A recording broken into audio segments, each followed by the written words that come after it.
हाँ,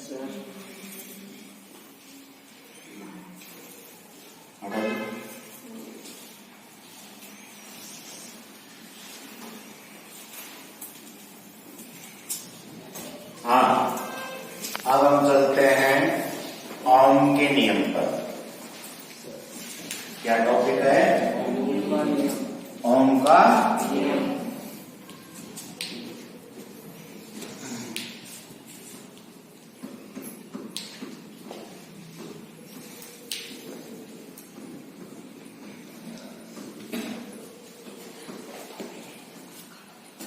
ओम का नियम।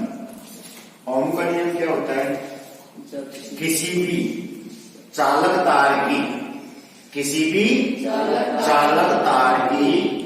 भौतिक अवस्था क्या होती है? जैसे ताप,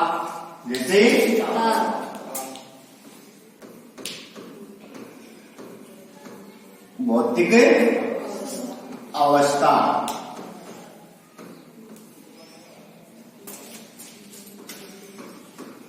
जैसे ताप, दाब,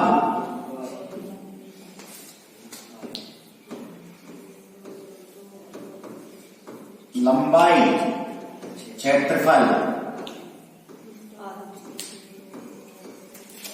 आदि स्थिर रहे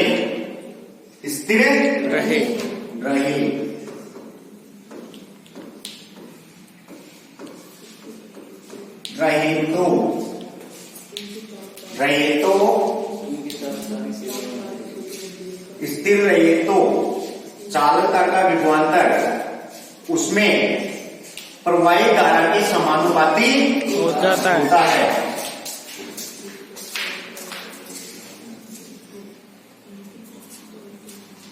रहे तो चालकता का विभवांतर उसमें प्रवाहित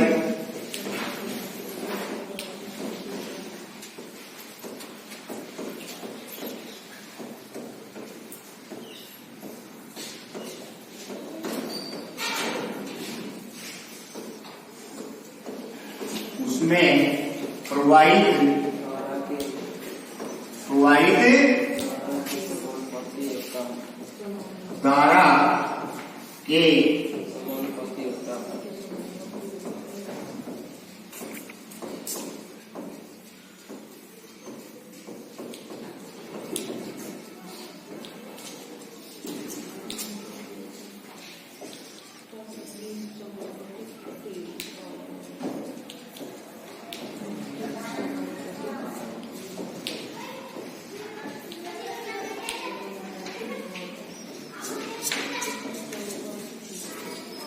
यानी किसी भी चालक तार की भौतिक अवस्था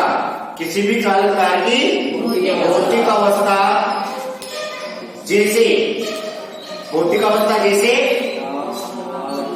ताप, दाब, लंबाई, क्षेत्रफल आदि स्थिर रहे तो उसमें चालक तार का विभवांतर स्थिर रहे तो चालक तार का विभवांतर उसमें प्रवाहित, यानी चालक तार है उसके अंदर जो धारा प्रवाहित हो रही है, जैसे ये चालक तार है, इसके अंदर क्या होगा? करंट उत्पन्न होगा। तो करंट किसके बराबर होगा? विभवांतर के बराबर। किसके बराबर होगा? विभवांतर के बराबर या विभवांतर धारा के समानुपाती होगा। तो धारा के समानुपाती होगा या फिर धारा विभवांतर के समानुपाती होगी। विभवांतर धारा के समानुपाती होगा या धारा विभवांतर के समानुपाती होगी। तो विभवांतर V समानुपाती I, V समानुपाती I। तो V आगे क्या है? विभवांतर। V क्या है? विभवांतर। और I क्या है? यहाँ पे धारा। I क्या है? धारा। तो विभवांतर समानुपाती धारा, ये क्या होता है?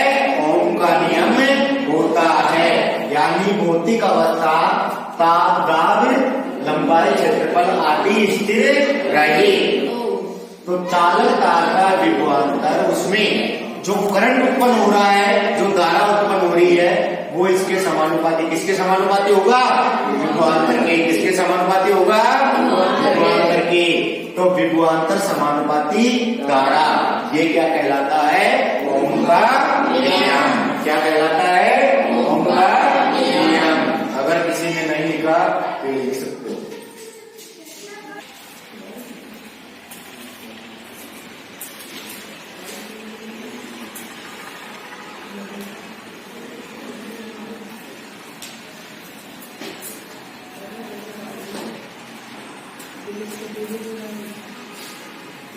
हाँ, तो V समानुपाती I, विभवांतर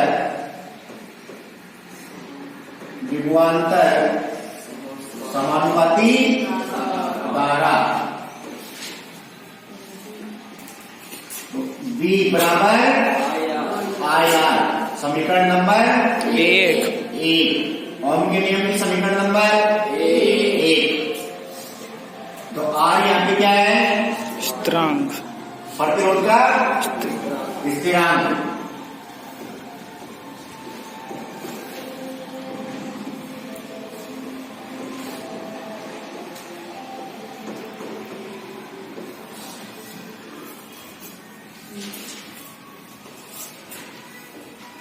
R बराबर V अपॉन I।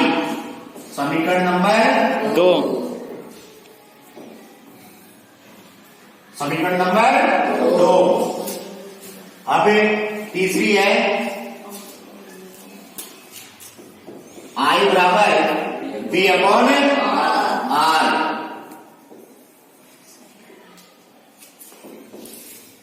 समीकरण नंबर 3। तो ये क्या है? ओम के नियम की तीनों समीकरण। ओम के नियम की तीनों समीकरण हैं। तो ओम के नियम में विभवांतर किसके समानुपाती होता है? धारा की धारा किसके समानुपाती होती है? विभवांतर के। और विभवांतर समानुपाती धारा V बराबर IR। समीकरण नंबर 1। V बराबर IR। समीकरण नंबर 1। R यहाँ पे क्या है? R क्या है यहाँ पे? प्रतिरोध स्थिरांक। R क्या है? प्रतिरोध स्थिरांक। V क्या है यहाँ पे? विभवांतर। I क्या है? धारा। V क्या है? विभवांतर। I क्या है? धारा। R क्या है? स्थिरांक। प्रतिरोधता का स्थिरांक। क्या है? प्रतिरोधता का स्थिरांक। दूसरी समीकरण आती है R बराबर V अपॉन I। R बराबर V अपॉन I। समीकरण नंबर 2। समीकरण नंबर 2। फिर तीसरी समीकरण आती है ओम के नियम की I बराबर V अपॉन R। I बराबर V अपॉन R। समीकरण नंबर 3। समीकरण नंबर 3 आपकी क्या है? समीकरणें हो गई। अब इसका मात्रक है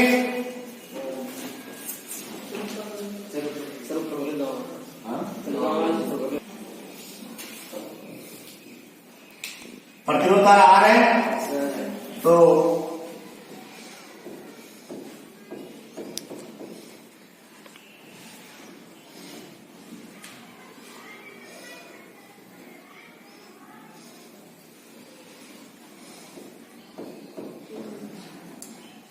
प्रतिरोध का मात्रक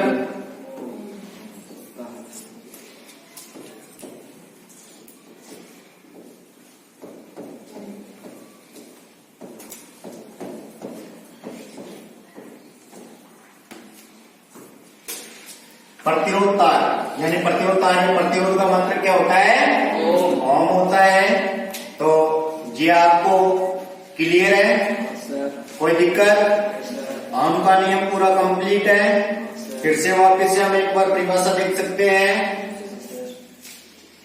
जब किसी चालक तार की भौतिक अवस्था क्या होती है? ताप